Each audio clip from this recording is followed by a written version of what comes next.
मेरे बेटे आसिफ को देखा है कहीं? नहीं देखा। अरे सुनिए तो सही।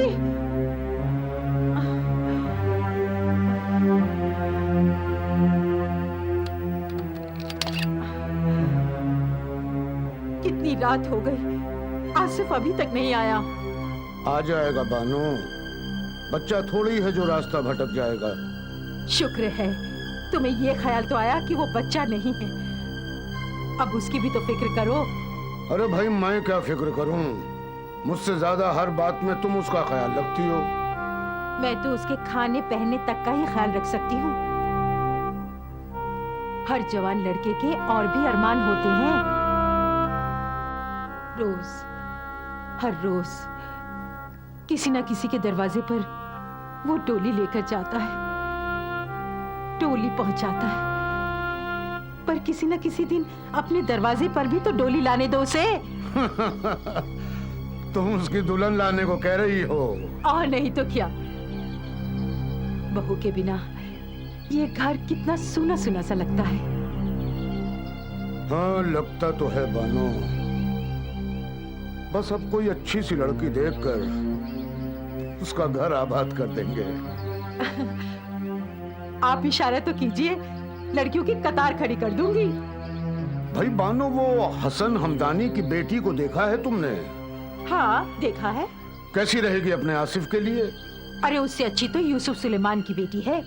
उसकी बीवी तो कितनी बार मुझे इशारों में कह चुकी है। मगर बानो, यूसुफ के बेटे के चाल चलन कुछ ठीक नहीं है।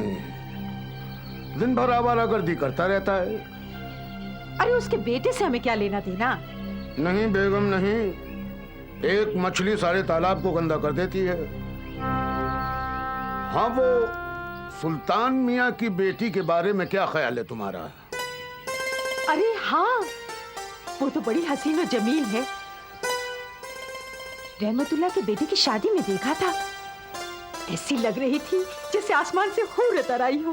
हाँ लेकिन हमारा बेटा भी किसी शहजादे से कम नहीं है। सो तो है, पर जानते हो अपने कस्बे की ना जाने कितनी लड़कियां उस पर जान देती हैं।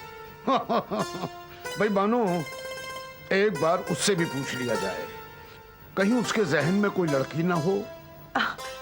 बुढ़ापे में तुम्हारा दिमाग सटिया गया है। अरे कहीं ऐसा भी होता है कि लड़का खुद अपने लिए लड़की पसंद करे? लेकिन पूछने में क्या हर्ज है? ठीक है पूछ लूंगी। आने तो दो उसे। उसके जहन में भी कोई लड़की हो तो उसे निकाह करके घर ले आएंगे। हाँ। अरे हमारे बेटे की खुशी ही तो हमारी खुशी है। क्यों नहीं क्यों नहीं। लगता है आ गया। कितनी देर लगा दी। क्या हुआ? क्या हुआ? आप बोलते क्यों नहीं? अरे आप लोग बोलते क्यों नहीं? क्या हुआ बानो? क्या हुआ देखिए। अरे ये क्या हुआ? क्या हुआ इसे? क्या हुआ है? लाओ यहाँ लाओ। हाँ, लेटा दो उसको यहाँ। बेटे। लेटा दो। हाँ, संभाल के। यहाँ आसिफ। हटो भाई। मेरे बेटे। क्या हुआ इसको? देखिए ना आसिफ। आसिफ मेरे बेटे। बेटे। देखिए ना क्या हुआ इसे। बानो ये तो कोई तुम पानी लाओ बात बेटी, जल्दी लाओ। बेटे क्या हुआ इसे? हुआ क्या है इसे? तुम बोलते क्यों नहीं? अगर इसकी तबीयत खराब थी तो हकीम साहब को साथ ले आते। बानो पानी लाओ जल्दी। ये लीजिए। आसिफ। देखो बानो, शायद इसे बुखार की वजह से गश आ गया है। हाँ आसिफ। बेटे। बेटा आसिफ उठ बेटा, उठ बेटा, उठ आसिफ। नहीं खाला जान, हमारा आसिफ अब कभी नहीं उठ पाएगा। क्यों नहीं उठ पाएगा बेटे? हमारे हकीम साहब के पास हर बीमारी की दवा है। नहीं चाचा जान, अब कोई दवा काम नहीं आएगी। क्यों? हमारा आसिफ हम सबको दुनिया से छोड़कर चला गया।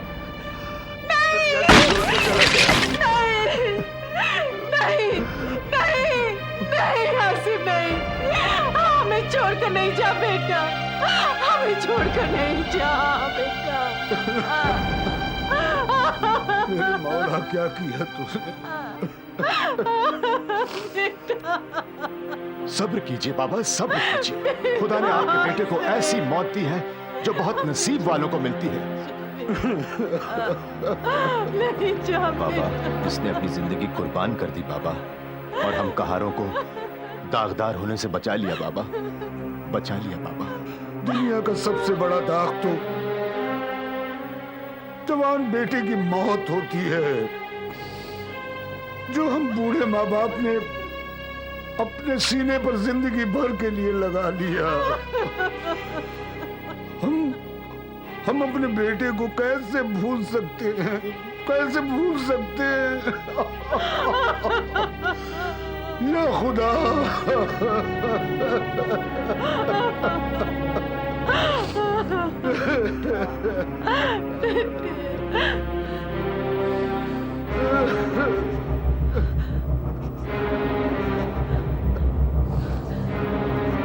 आसिफ, मेरे बेटे आसिफ, दूल्हा, मेरा बच्चा, मेरा लाल।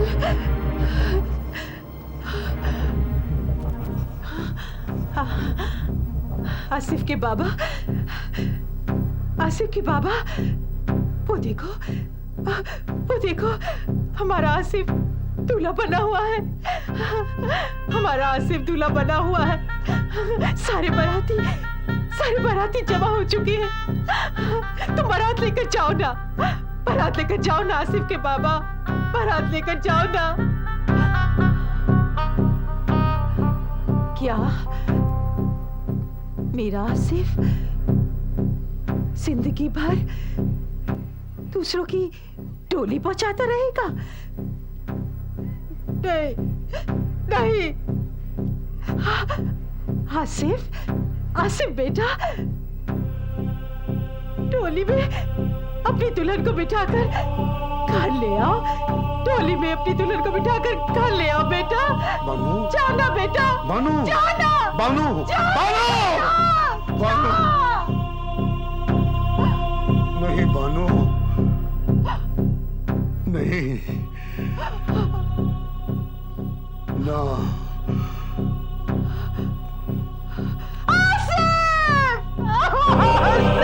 नहीं बानू, नहीं, अब वो कभी वापस नहीं आएगा, कभी वापस नहीं आएगा। अब सिर्फ उसका ठिकाना कब्र है बानू, कब्र। मैं कितना बदनसीब हूँ। हर एक बेटा अपने बाप को कांधा देता है और मैं अपने जवान बेटे को कांधा दे रहा हूँ।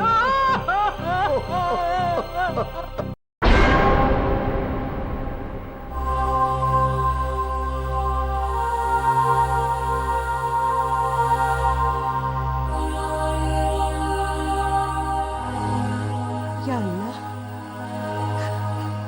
अगर किसी को औलाद दे तो नेक दे, वरना आमीन।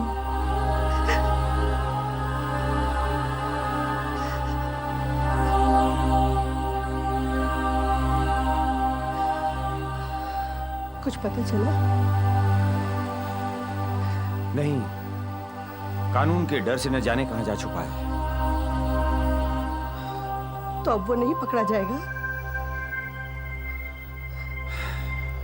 नहीं, बादशाह के सिपाही उसे हर हालत में तलाश कर लेंगे।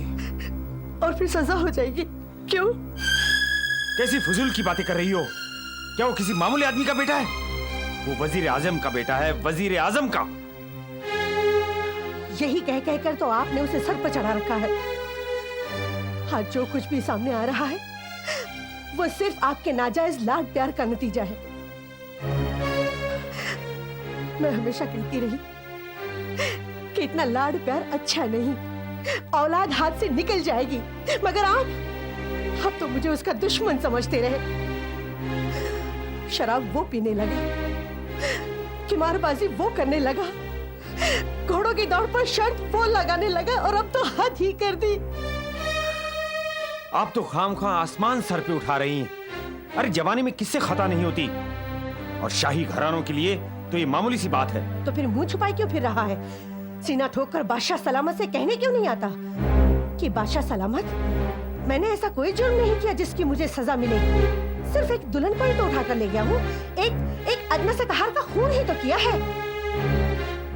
आएगा बेगम, वो बादशाह सलामत के सामने जरूर आएगा, लेकिन अपने बचाव का बंदोबस्त करने के बाद। मैं उसे अच्छी तरीके से जानता हूं। मेरा बेटा है, मेरा। फिर वही गलत बात। आप उसे तलाश करके मजबूर कीजिए कि वो अपने जुर्म का इकबाल कर ले, और उसके लिए उसे जो भी सजा मिले उसे कबूल कर ले। कैसी माँ हैं आप, जो अपने बेटे का बुरा चाहती हैं? माँ हूँ, इसीलिए तो चाहती हूँ कि एक बार सजा भुगत ले, ताकि जिंदगी भर गुनाहों से डरता रहे। पागल हैं आप? कत्ल की सजा जानती हैं आप? मौत होती है, मौत। और मैं अपने बेटे को मौत की सजा हरगिज नहीं होने दूंगा, हरगिज नहीं। और आप भी कान खोलकर सुन लीजिए, अदालत में उसके खिलाफ ऐसा एक भी लफ्ज न निकलने पाए जो उसके लिए जिंदगी का खतरा बन जाए। समझिए आप?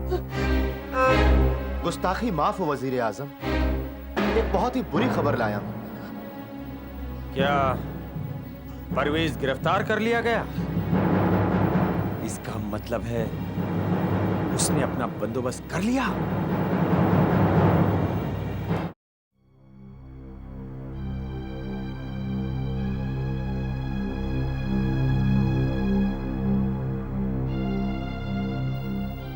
आलम पनाह का इकबाल बुलंद हो।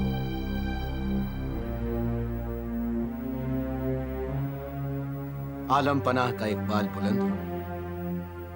मुकदमे की कार्रवाई शुरू हो। मुल्जिम परवेज महमूदी पर इल्जाम है कि उसने अपने वालिद वजीर आजम तबरेज महमूदी के ओहदे का नाजायज फायदा उठाते हुए इस महीने के चांद की 14वीं तारीख को गुजरती हुई एक बारात को रोककर डोली में बैठी हुई दुल्हन का अगवा किया, और जब दुल्हन के शौहर और कहार आसिफ मुस्तफा ने उसे रोकने की कोशिश की तो उसने शौहर को बेहोश कर दिया और कहार आसिफ मुस्तफा को अपनी तलवार से कत्ल कर डाला। उसके बाद दुल्हन को जंगल में ले जाकर उसकी इस्मत को दागदार करने की कोशिश की, मगर वली अहद सल्तनत शहजादा यमन हातिम बिन ताई के पहुंचने पर गिरफ्तारी के खौफ से वो फरार हो गया।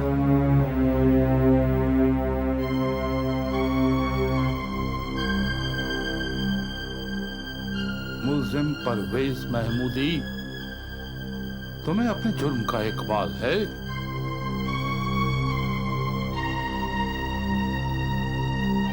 तुम्हें अपने जुर्म का इकबाल है वजीर ज़ादे? जान की अमान हो आलम पनाह, मुझ पर लगाया हुआ हर एक इल्जाम बेबुनियाद है। तो तुम्हें इनकार है कि तुमने एक दोशीज़ा का अगवा किया? जी हाँ आलम पनाह। तुम्हें इससे भी इनकार है कि तुमने दोशीज़ा के शौहर को बेहोश किया और एक कहर का कत्ल किया? जी हाँ आलम पनाह, मैं बिल्कुल बेगुनाह हूँ। मगर तमाम सबूत और गवाह तुम्हारे खिलाफ हैं। आप इंसाफ परवर हैं आलिजा। मेरी दरख्वास्त है कि गवाहों से एक बार फिर दरियाफ्त कर लिया जाए कि जिसने जुर्म किया क्या वो मैं ही हूं? हम तुम्हें अपनी बेगुनाही साबित करने का पूरा मौका देंगे। गवाहों को पेश किया जाए।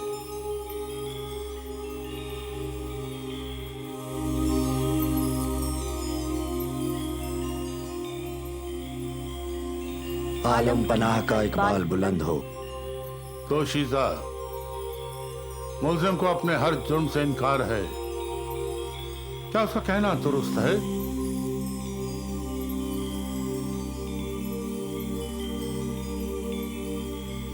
ये बादशाह यमन का दरबार है, यहाँ बेसबब खौफ की कोई गुंजाइश नहीं।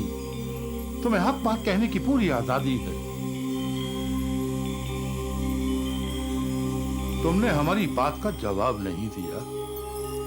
क्या मुल्जिम ही वो शख्स है जिसने तुम्हारी दोषिदगी को तार तार करने की जुर्रत की?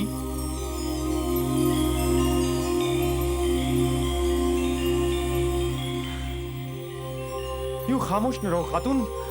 तुम्हारी लब कुशाई पर किसी की जिंदगी और मौत का दारोमदार है। जो कहना है बिला खौफो खतर कह डालो। वजीर आजम, आप ये ना भूलें कि वजीर आजम के साथ साथ आप मुल्जिम के बाप भी हैं। इसलिए आपका कुछ भी कहना इंसाफ की रूह से गलत होगा। गुस्ताखी माफ हो आलमपना। खातून, तुमने हमारी बात का जवाब नहीं दिया। क्या मुल्जिम ही वो शख्स है जिसने तुम्हारी दोषीदगी को तार तार करने की जुर्रत की?